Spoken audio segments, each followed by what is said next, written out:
Ustaz, terima kasih kepada Ustaz dan juga kepada kedua ahli panel kita ucap terima kasih. Ya Farid, kita nak hangatkan lagi perbincangan kita, tapi tidak adil lah kalau kita tidak dapat berkongsi bersama para hadirin. Saya serahkan pada Farid. Silakan Farid. Ya, terima kasih ya pengurusi forum. Kita sudah nampak dengan jelas apa yang dimaksudkan dalam forum kali ini. Jadi kita nak buka dua soalan kepada para hadirin. Di sebelah saya ada seorang pelajar yang nak tanya soalan kepada ahli panel kita. Ya, saudara silakan. Ya, terima kasih kepada Muhammad Farid bin Nais. Assalamualaikum warahmatullahi wabarakatuh. Nama saya Muhammad Akmal Hakim bin Muhammad Izam dari kursus Sketch Seni Bina. Saya nak tanyakan satu soalan kepada Ustaz. Bolehkah Ustaz terangkan sedikit bagaimana kita sebagai umat Islam ingin mendapat puasa yang sempurna dan diterima oleh Allah Subhanahu Wa Taala? Terima kasih. Okay, terima kasih kepada saudara Akmal. Okay, soalannya Ustaz berbunyi macam terangkan sedikit bagaimana kita sebagai umat Islam ingin mendapat puasa yang sempurna dan diterima oleh Allah. Okay, seterusnya kita buka soalan kepada perempuan. Okay, saudari, silakan. Assalamualaikum warahmatullahi wabarakatuh. Ustaz, nama saya Siti Noor binti Sulaiman. Kursus Sketch Seni Bina. Saya ingin bertanyakan kepada Ustaz soalannya. Rasulullah ialah role model kepada kita umat Islam dan merupakan idola saya dulu, kini dan selamanya. Boleh tak Ustaz kongsikan bersama kami pada pagi ini bagaimana cara Rasulullah SAW menjalani ibadah puasa? Terima kasih. Ya, terima kasih kepada saudari dan saudara yang bertanyakan soalan. Baiklah, saya serahkan kembali kepada pengurusi forum untuk bertanyakan soalan tersebut kepada ahli panel kita bagi menjawab persoalan berkenaan. Silakan. Terima kasih Farid. Ustaz, kita ada dua soalan ni. Saya buka pada Ustaz. Soalan yang pertama tadi mengenai bagaimana kita nak mendapatkan ibadah puasa yang sempurna. Boleh ke boleh kali pada Ustaz.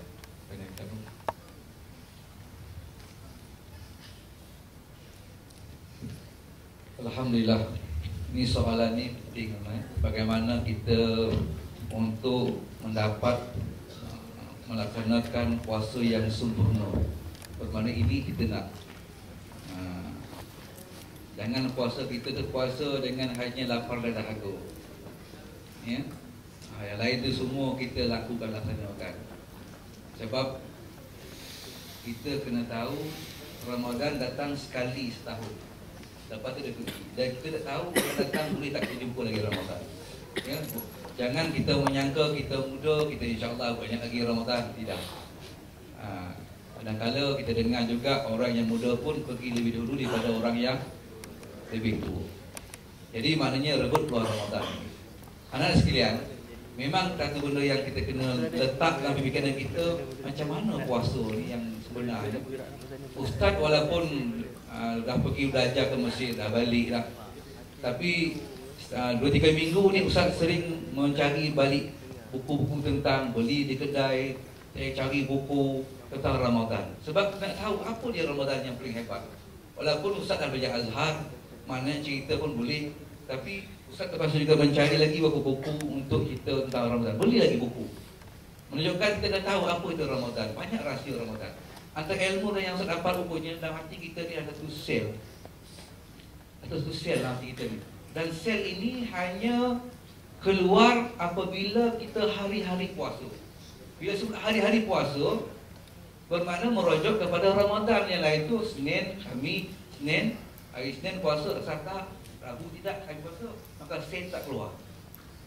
Jadi kaji tu kata sel tu akan keluar bila kita hari-hari puasa dalam jangka masa yang agak panjang.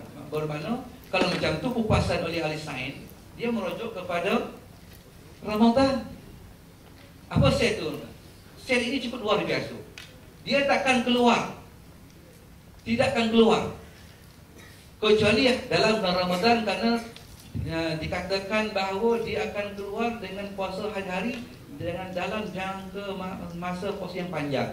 Senin, Selasa, Rabu, Khamis, seminggu, akhirnya baru dia keluar sel ini. Dan sel ini cukup hebat. Dia boleh memberikan satu seolahnya macam mana kita kata Kalau minyak kereta tu dah habis, maka dialah itu. Kita bila dah rupa 11 bulan yang lalu, kita banyak buat kesilapan, banyak kelemahan, kita punya mood pun dah luntur sebagainya. Sel ini akan memberikan satu tenaga dalaman yang baru. Dia akan masuk ke bawah kulit-kulit kita, masuk ke bawah kita. Akhirnya kita bertenaga dan rupa-rupanya inilah dia satu rahsia yang Allah berikan kepada hati kita. Yang itu sel ini Ustaz lupa nama putihnya, Ustaz macam putih. Ya, tapi itu akan keluar sejenis cair yang dianya akan memberikan kesegaran semula kepada minda kita, semangat kita dan juga segala-galanya. Itu orang yang tak puasa Ramadan ini, mencuri-curi tak puasa, puasa 4 hari tidak puasa, maka dia takkan dapat dari itu. Bila berakhir Ramadan, sama mau dia sama. Jadi itu kena ingat puasa. Jadi maknanya itu ilmu. Dan puasa ni kata Ustaz tadi, ilmu kena ada. Yang keduanya sekarang, kita kena ada azam. Sekarang ni kita dah matikan azam kita. Azam kita ialah kita letakkan saya akan puasa sebaik-baiknya di mana puasa yang dituntut oleh Allah. Puasa rohani. Maknanya mata, telinga semua bukan puasa. Macam mana caranya kita fikirkan. Yang ketiga ialah kena ada azam keinginan tinggi. Mesti kita tinggi. Seminggu lagi nak Ramadan kita dah mau fikir dah, wah, mudah-mudahan kita dah beli telepon, ya? Yang lelaki dah beli Quran, dah beli Quran yang baru, Quran yang lama, Quran surau ada Ustaz, ya, Quran surau banyak, tapi dengan membeli wang ringgit keluar, Quran yang demi Ramadan, dia lain roh dia. Telekung ada, ya telekung ada, tak nafikan, tapi beli telekung itu.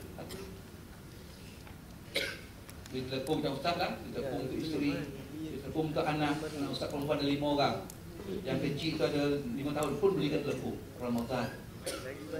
Kerana apa? Itu budaya kita, membesar-besarkan Ramadan. Anak sekalian, Ustaz dah tengok tentang hari Nabi. Banyak hari Nabi menyebut tentang Ramadan, persiapan Ramadan. Ada 2-3 hadis menyebut tentang persiapan raya. Bermakna dalam diri Nabi, Ramadan lebih besar daripada raya. Kita pula raya lebih besar daripada Ramadan. Keinginan tinggi. Dan kemudian mungkin ada rindu kita pada Ramadan kena ada. Bila macam tu keinginan tinggi, rindu ada, macam orang kahwin lah. Kita kahwin, saya dulu nak kahwin. Ini sebulan nak kahwin, Allah nampaknya. Setahun bertunang boleh tunggu. Sebulan ditunang, nampaknya. Kenapa malam ni panjang sangat ni? Rindu. Ramadan itu, kenapa tak puasa hari ni? Besok tak apalah, itu dah ketentuan. Tapi maknanya kita masih lagi mengharapkan puasa. Jadi itu. Di anak sekalian, dan dalam Ramadan ini, puasa terbaik bukan hanya puasa, kita banyak kena buat. Quran kena baca. Anak-anak sekalian kena buat satu jadual checklist. Puasa Ramadan pertama, kedua, ketiga sampai 30 kena baca Ramadan Quran. Hari pertama berapa? 1 juzuk kita kena kejar. Kita dengan masa selalu bekerja. Kalau kita hari ini puasa yang ketiga, kalau boleh Quran kita pun juzuk yang ketiga. Tapi kalau hari yang kelima juzuk kita 4, terkejar lagi. Beri masa. Jangan tidur kalau tak boleh lagi menepati. Hari ke-6 mesti juzuk 6. Hari 7 juzuk tu. Rancang macam tu. Kena rancang. Kemudian bersedekah.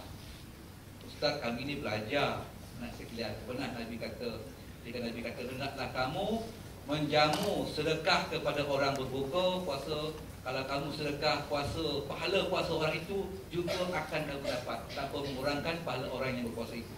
Kita bagi pada 5 orang, dapat pahala 5 puasa. Kata para sahabat, wahai Rasulullah, kami tak semua macam tu. Kami ini bukan semua yang mampu. Maka kata, walaupun kamu hanya bersedekah sebelah tamar dan seteguk air susu. Air susu tu seteguk ya, pun dah dapat tentang kelebihan itu. Jadi maknanya anak-anak boleh ambil peluang. Kemudian lelaki pergi hari Jumaat, boleh dia berusin dengan Ramadan. Nak ambil keberkatan Ramadan. Itu mana? Sebab sunat itu aksesori kepada Ramadan, pada puasa kita. Ustaz cerita sedikit tentang mengimpak ini, besar Jepang tu. Ada seorang di zaman tabi'in berlaku kepada Abdullah bin Mubarak.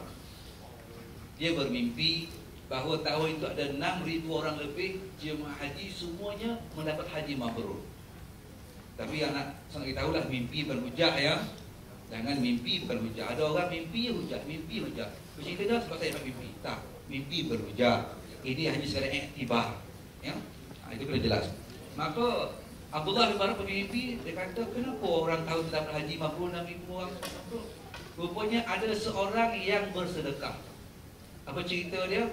Orang ni namanya Al-Syekh Al-Muwafaq nama dia. Dia dah siap dah, kerja dia apa? Kerja dia hanya jahit kasut kaki 5. Tukang jahit kasut kaki 5, tapi dia simpan duit. Akhir dapat 300 dinar. Nilai waktu itu 1 dinar. Dia pun siap ke Mekah. Nak keluar ke Mekah, tiba-tiba dia terbahu jiran dia masak ke ruangan. Orang rumah terbang, cuba tengok jiran sebelah rumah. Wangi sangat apa ini masak? Pergi sebelah rumah. Pergilah tengok, ada ibu tunggal anak 7 orang menangis. Ibu sedang masak. Kata, wahai makcik, masak apa? Tak ada apa, saya masak bangkai himar. Bangkai himar. Ya, bangkai himar. Sebab dah tak ada bulan makan. Yang ada jangan ibu pakai jabuk. Basuh-basuh dia masak. Jadi situ kasihan Syekh Muwafaq ini, aku ada duit 300 dinar nak pergi Mekah. Mekah dia bukan Mekah wajib, bukan sunat. Maknanya Mekah pergi 2, 3 tu bukan sunat lah. Maka dia pun balik ke rumah, dia kata, aku tak nak pergi Mekah. Kenapa? Kasihan macam ni. Dia kata, macam mana mungkin aku nak ke Mekah sunat sedangkan jiran aku kelaparan. Maka dia ambil 1 dinar dia bagi. Wahai ibu, nah 3 dinar, bina lagi hidup baru. Akhirnya cerita ini Allah berikan pengiktirafan dengan dia mengorbankan haji sunatnya. 3 dinar dia bagi pada jiran sebelahnya dengan infak sedekah tadi. Maka Allah pun menganugerahkan 6,000 lebih haji itu, semuanya mendapat haji mabrur. Maka kesemua itu Syekh Muwafaq mendapat 6,000 lebih kemabrur haji walaupun dia tak berhaji. Tengok, ini peluang Nabi. Ada dalam bulan Ramadan. Kita memberikan RM1 untuk orang berbuka puasa. Kalau sekiranya orang itu nanti dia mendapat kelebihan malam Lailatul Qadar, sembahyangnya 2 rakaat seolah-olah lebih baik 1000 bulan. Sedang kita pernah menginfak pada dia. Masya-Allah, subhanallah, nak sekalian. Bayangkan keberkatan kita dapat. Kita dapat melengkapi aksesori kita punya puasa. Jadi sunat puasa kena buat, sahur kena bangun, Quran kena baca, tarawih kena buat. Dan yang terakhirnya, anak sekalian, jangan lupa setiap malam lepas doa puasa besok paginya, kita mesti tanda tangan berdoa, ya Allah, tolong berikan aku peluang untuk puasa sebaik-baik pada besok pagi dan terimalah puasa aku yang telah pun aku lakukan setiap malam. Kerana kita yakin penentu diterima tak terima ialah Allah. Maka kita berdoa hari-hari kepada Allah Subhanahu. Di samping jaga fardunya, rukunnya, syaratnya sebagainya. Wallahu a'lam.